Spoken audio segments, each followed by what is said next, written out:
there, Derek? Got a bird. What happened? Slammed into the window and stunned it. I was checking to see if its wing was injured. We need to give it mouth to beak?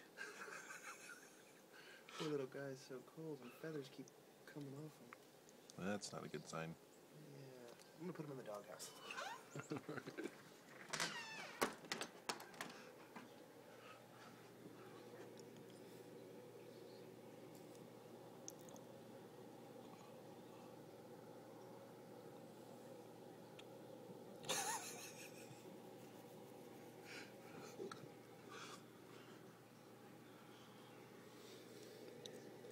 All right, Christmas Day, 2009. Got a good snowstorm last night, and Derek's out rescuing birds.